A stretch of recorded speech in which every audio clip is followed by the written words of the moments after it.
doit mettre sur pied une dans un état de droit, il y a une justice indépendante.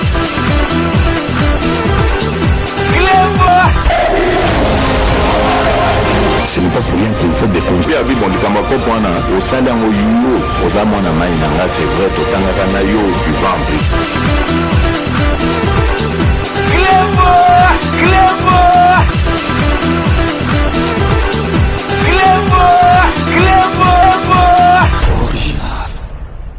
Salut et bienvenue sur Clébois Original. Merci de votre fidélité. 5 minutes avec César Ngadi.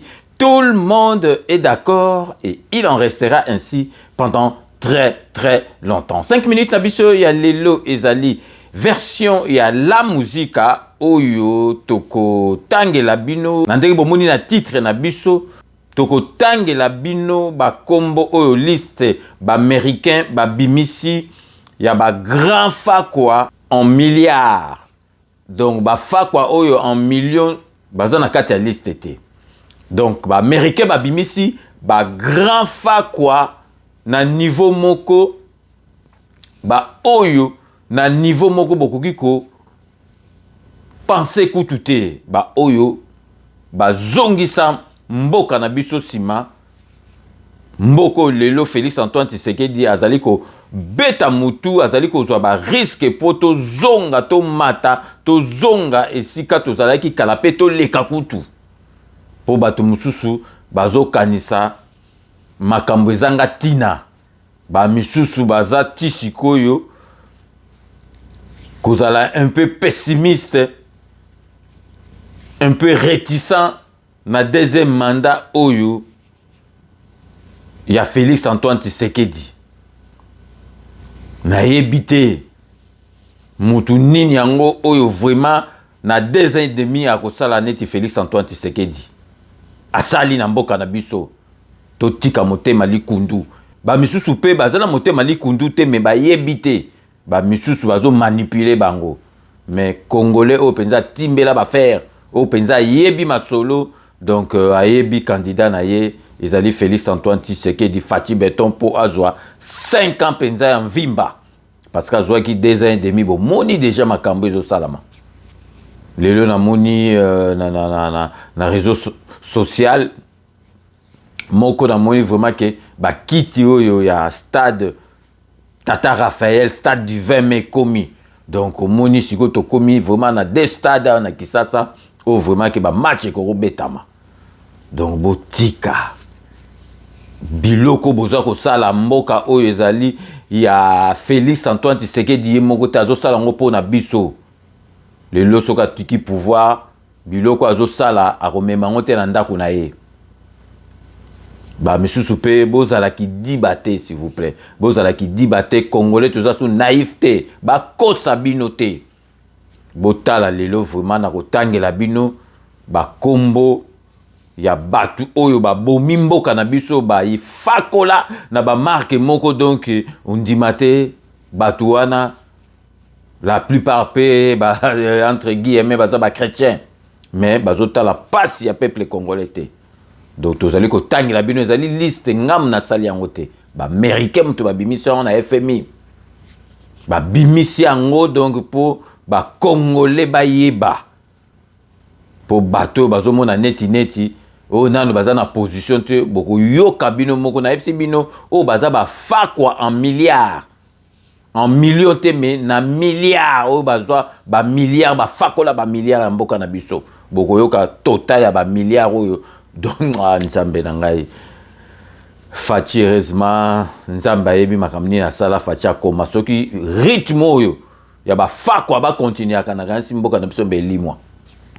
Donc baza ko yiba na niveau moko donc bazo s'en foutre bo skizenga terme mususu po e bimelengeza te donc bazo s'en foutre na mboka na biso nazali ko tangela bino ba kombo donc tochi par ordre ya kifakwa te donc ezo bimaka ndeko na mais oyo azali boso ye penza donc aza première fakwa penza milliard o mususu elandi bokomona ezaka par rapport bo yoraka ba chiffre. Donc numéro 1 Kabila Kabange Boka montant 500 milliards de dollars américains, 500 milliards de francs congolais, mais 500 milliards de dollars américains. 2.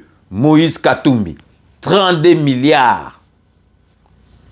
Bongo bato abobino bozolinga ba simba mboka na biso.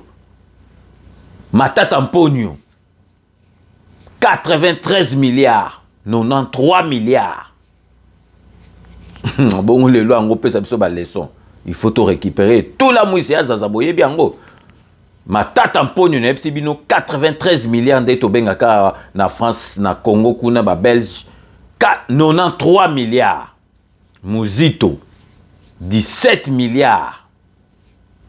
Donc zomona bato bazali ba candidat présidentiel. Tango Fort 12 milliards.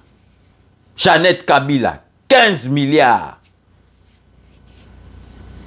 Maker Mwangu 10 milliards. Bamsukutu ba kombo yebana te me ba grand fa quoi. Bazo yibana silencieux na marque silencieux donc yebana te yi musane ka zo yiba kutu donc na pepele nyoso bino bozo yebate azo yiba. Po yebani na été. Zoé Kabila 7 milliards. Chadari 7 milliards. Henri Mova 7 milliards. Massangu 13 milliards. Henri Yav 12 milliards. André Kimbuta 6 milliards. Olive Lembe 20 milliards. Donc listo ezangai mutu na tiangote. Ba américain. Donc bino moko bozo yoka. Donc ce que ozui Kabila na mwasi na ye bangomi bale basali 520 milliards de dollars américains s'il vous plaît. Donc il y a Vital Kamerhe 9 milliards. Évariste Bochab 6 milliards. Kengo Adondo 3 milliards. Richard Nawez 2 milliards. John Numbe 5 milliards. Oh, le loiseau peut s'amuser les soins au loba. Neti Kiol Libanda 5 milliards. Néhémie Moulania 8 milliards. Moutabando dirige donc pays na biso na place à Kabila yewana. Si ozo mona batona soki ti lelo monaka ba defandaka na bango Kabila parce que ba yebi ndeki bando ti la bango liberté ya koyiba. Donc après Oben Minaku 4 milliards. Na epsi bino ba fa kwa oyo baza en milliards. Oya ba millions baza na kati ya liste ote. Janine Mabunda 1 milliard. Sele Yalangilwa 2 milliards. Rugwiza 33 milliards. Oh, ce que Rwandais, ce que tu habites, mais Yoka Monta 33 milliards. Sele Yalangila 2 milliards. Rugwiza 33 milliards. Rouberwa 25 milliards. Benoît Luamba 5 milliards. Donc binomo bozo mona eza ba millions te eza ba mille te. Ba milliards na ba milliards. Donc avant to continuer liste na biso to kota na ba news na biso ya rep. Donc restez connectés sur Clébois Original. On revient tout de suite.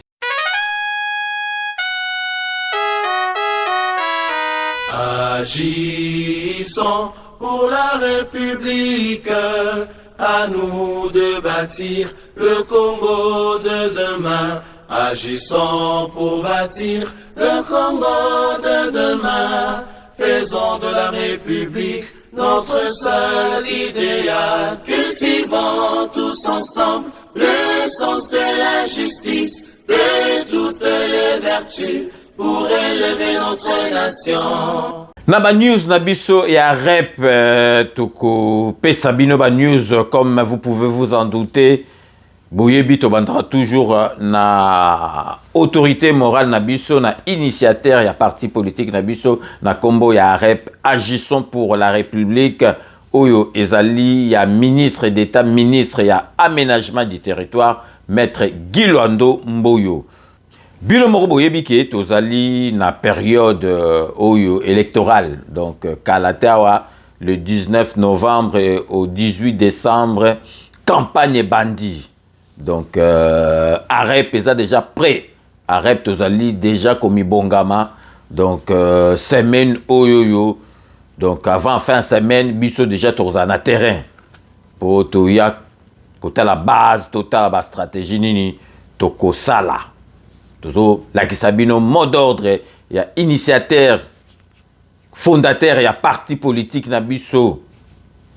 Ministre d'État, ministre, il y a aménagement du territoire, Guy Luandomboyo, Oyalobi, concernant élection, Oyezali, Kosalema, d'ici là, Namboka Nabiso, Alobi, Tozala qui dibaté, Tozala déjà prêt Nabitumba, priorité, Ezali, Nanuto faire élire président de la République, Azoa deuxième mandat nae, et puis Moussala Moussousou, et Kotika la biso poto, Pesaye, majorité, Binomoko Bolanda, maître Giloando, Mboyo. Bitumba, Ezali Koya, Ezali Makasi. Il y a un travail sérieux à faire. Tant que Tozolo Banapartio agissant, effectivement, ce pays a besoin de l'action. Tokolonga, élection, Dengenini. D'abord, à partir de l'élo, la Lissousou Pongite. Lamuka. Avec comme premier objectif la réélection triomphante de Félix Antoine Tshisekedi Tshilombo. Préparez-vous au Bandalelo ti na mois de décembre. Bitumba, Ezali Koya, Ezali Makasi. Il y a un travail sérieux à faire. Tant que Tozolo Banapartio agissant, effectivement, ce pays a besoin de l'action. Tokolonga, élection, Dengenini. D'abord, à partir de l'élo, la Lissousou Pongite. Lamuka. Avec comme premier objectif la réélection triomphante de Félix Antoine Tshisekedi Tshilombo. Préparez-vous au Bandalelo ti na mois de décembre. Bino moro witi kolanda, donc na kati penza ya rep, ba mibali ya solo bazali na kati ya rep. Mibali ya solo, donc o pe ba kombo o pe ke tong ba kota na kati ya parlement, ba pesa pe fierté na kati ya arep na biso o ya Guy Luando Mboyo. Donc nazali vraiment ko profiter de l'occasion pour na ko féliciter donc JR Ikoli Quai d'Orsay. Wana za petit frère propre. Donc aza donc mon bundi munene donc yé aza na kati ya classement. Donc il faut bunda parce que ezali kutu jeter toko tike la ba tout tenter. Donc vraiment JR Ikoli Quai d'Orsay, bah félicitations. Na ebi ke bunda vraiment makasi parce que vous allez soda en pico. Donc vraiment yebara ke vienayo azana ona motema. Donc JR Ikoli Quai d'Orsay bazali bato ba bunda vraiment makasi po na rep azali candidat député national. Donc sikoyo nazali vraiment ko féliciter Day Miller Chama o aza coach, donc vraiment yé aza ko sala musala moko azali na amour parce que déjà pour ça là oyo Day Miller Chama coach azali ko sala il faut linga bato azali mo bundeli munene oyo ko représenter a rep na changu. Donc yazali mwana ya njili toko lakisa bino makambo asali mikolo parce que ça la makambo belé na kati ya changu parce que alingi changu na ye et puis vraiment bana changu ba kozala reconnaissant pe ba yebi makambo azali ko sala. Donc dernièrement awa uti ko sala consultation médicale gratuite kuna na kati ya njili. Donc ba yambiye et l'équipe vraiment malamu to lakisa bino ndenge elekaki kuna na njili na consultation gratuite, consultation médicale gratuite où ils allaient initiative ya yemoko coach Day Miller Changa. Bolanda na bilili. Aussitôt arrivé na ville province ya Kinshasa et sengeli koyeba ke l'homme au cheveux blanc Day Miller a organisé qui bon réunion stratégique na ba comité de base pe ba cadre mobilisateur awa na commune ya Njili na salle memo. Bon limelangai ke tangu azoki maloba amouré ya bana changu alobelaki programme ya développement ya 145 territoires ba réalisation minene oyo mokonzi ya mboka azali kosala po bilan na ye ezali positif. Asengaki na bana changu babo ya toutes sortes ya manipulation politique bazala animé n'esprit patriotique. pe atalisaki détermination na ye ya koganye bataille électorale oyo ezali déjà ko se pointer à l'horizon. J'ai une question réponse ezalaki sans tabou yo communication. Réunion stratégique ndenge batu baye ça veut dire que tozana ba cadre ebele oyo bazana sima na ngai bango ndenge omoni boye ezaka ba membre ba responsable et la guise c'est que soki batu bazala na 20 cadres ngana zana bango 500 il faut s'attendre que population ezana sima na ngai eza vraiment ebele pona nini parce que nazana bolingo na bango ezali sincère l'homme aux cheveux blancs ndenge basurnement ngai ezali pona kozala oyo ya bango pona kolobela bango pona ko accompagner ba besoin na bango na yebi ke tokolonga objectif principal ko échanger na bango ba stratégie pour permettre biso que lobi tangu makambo ko banda batu ba comprendre que non maya sikeye l'homme aux cheveux blancs wana tchanga banoko sala sur le plan social à côté makambo politique pour politique tout ça en sorte que ba besoin ya population ya tchango et comme likolo mais et comme makakate ba besoin na bango ezala résolu ezala mis na table ya décision pour ba le bac ah non enfin tozana muto ou bien bateau yo bazana souci ya développement et ya valorisation ya tchango. Lelo bana tchango ba comprendre que 2000 l'homme aux cheveux blancs azali kosala politique par conviction yango balobi bokita bomata bobalukola mabele bango kaka na sima ya 2000 et normal keyo oui Adani na laiki, ona sio nanga, ona kumetoka kutoka kibaba.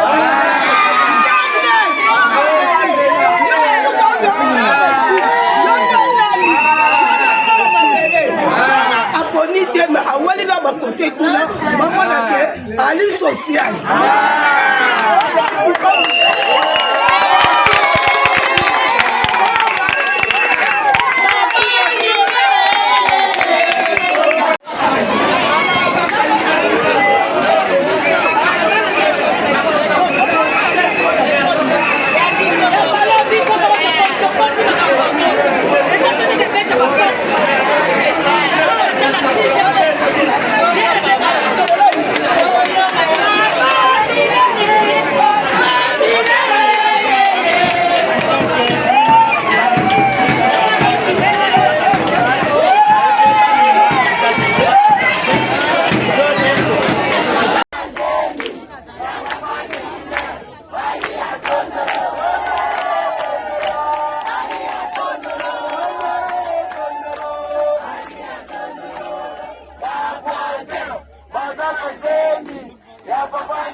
Bino mo boito landa na bili donc Guy Lwandomboyo azalane motema pio parce qu'azali na ba soldat donc ba wazalendo ya kosakana te donc vraiment tozali prêt ya kosakana te mot d'ordre oyo apesi donc son excellence maître Guy Lwandomboyo zala na yo motema kokita toko bunda penza ndenge ba mibale ba bundaka poto mema ba siège belé na kati ya parti na biso AREP. Et puis j'en profite de l'occasion pour nous féliciter Bato bazo salam salama kasi na kati ya Rep France tozali na cordon na biso donc efo ya zo salam sala vraiment makasi azali kotika te Rep na ye o ya France donc cordon musala vraiment ezali koleka ebele tokobosa na pete que secrétaire fédéral na biso bokato la ye azali ko lalata azali ko luka batu tout azali ko renseigner bango malamu donc ba message dans kata groupe musala ya secrétaire na biso fédéral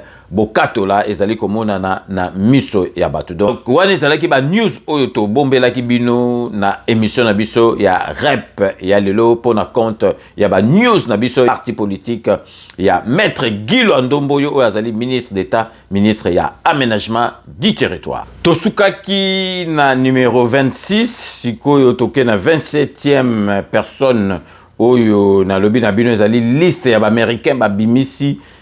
Donc ezali ba grand fa kwa oyo bazongisa mboka na biso na sima, oyo bazongisa mboka na biso sima. Donc bato yo ba yiba ba milliards de dollars américains. 27e personne tozali siko na Tambo et Mwamba oyo azali na 12 milliards. Après wana Bruno Chibala 1 milliard. Patrick Kitebe 7 milliards.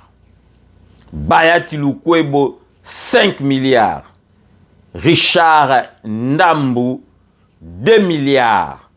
José Makila Oboye basali ministre de transport bomona ke kenda na njili basali maquette aéroport erotongamati lelo komoko etongamate. Donc il y 3 milliards. Donc après wana to keina bilenge 7 milliards pour bato mususu kutu ba kombo to ebité mais ba grand fa quoi. Donc vraiment ezali pasi mingi to ke sikoyo Alain Matundu 10 milliards. Julien Paloukou 11 milliards. Marcelin Sichambo 14 milliards. Donc boyebi oyo ba bomba secret ndenge Katumba Mwake akufi azali pe na kata avion na matata mponyo. Donc ba yebi secret ya liwa ya Katumba Mwake. Donc yoka mbongo ayiba 14 milliards. Tokei na ngoi ka changi 11 milliards.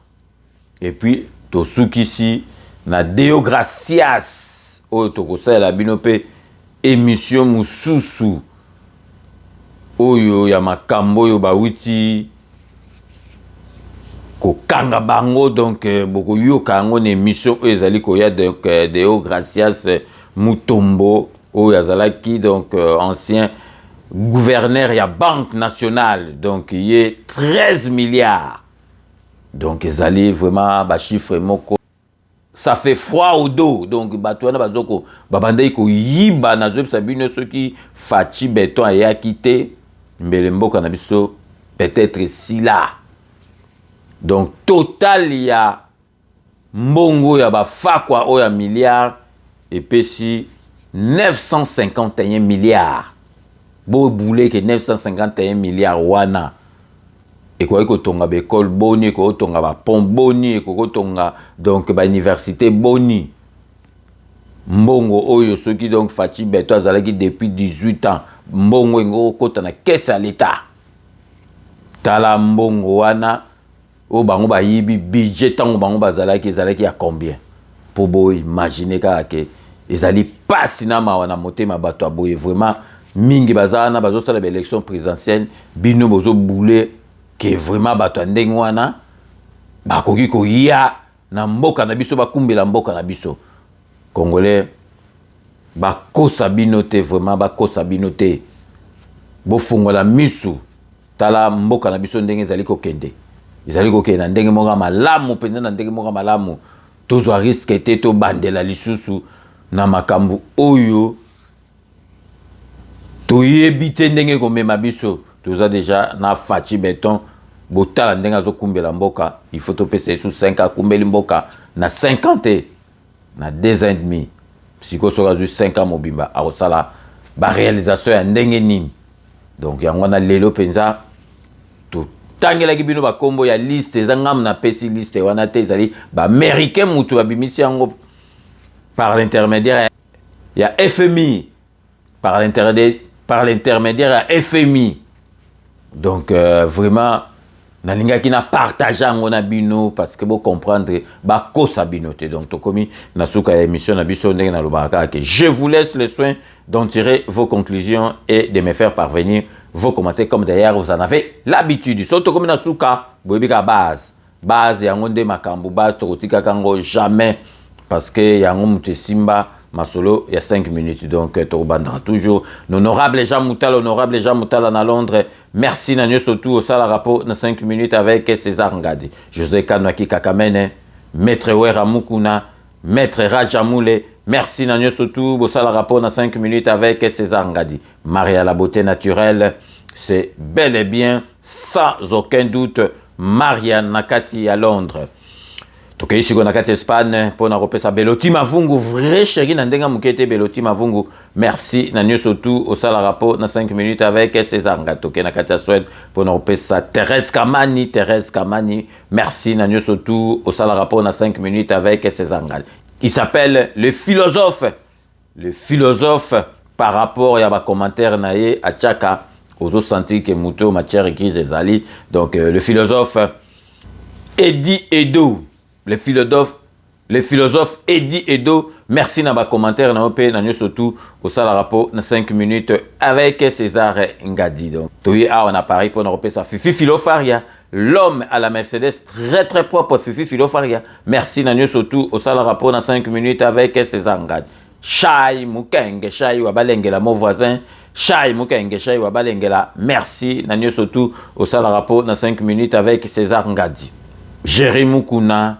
Petit frère propre, Jérémy Mukuna, merci, Nanyo Sotou, au Salarapo, na 5 minutes avec César Ngadi, Maman Nabiso Bilonda, na Paris, Maman Nabiso Bilonda, na Paris, merci, na ba commentaire, na OP, Nanyo Sotou, au Salarapo, na 5 minutes avec César Ngadi, na Ebike, au Rataka, émission à mon côté, il y a 5 minutes avec César Ngadi. Bon, Ebike, Tosu qui sera toujours, na Dokotolo, Nabiso, Jean-Paul Djamba, na Katia Paris, Jean-Paul Djamba, merci na émission na yo Parlo Santé et surtout pe na ba idée na yo, na fidélité na yo na 5 minutes avec César Ngadi. Nous sommes arrivés à la fin de ce 5 minutes avec César Ngadi que j'ai eu l'immense plaisir de vous présenter. Merci de l'avoir suivi. Nous allons nous retrouver avec grand plaisir dans 24 heures pour un nouveau numéro. D'ici là, portez-vous bien et à très bientôt. N'oubliez pas, tout le monde est d'accord et il en restera ainsi pendant très très longtemps. Bobo Sanate Kanambe Akozwa Masolo Nambuchu Penadikos.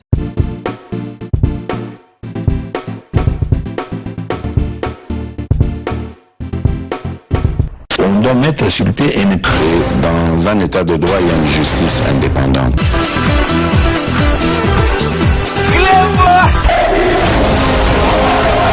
Ce n'est pas pour rien qu'il faut des causes. Bien, bon, les camarades, au sein d'un c'est vrai, tout en yo du ventre.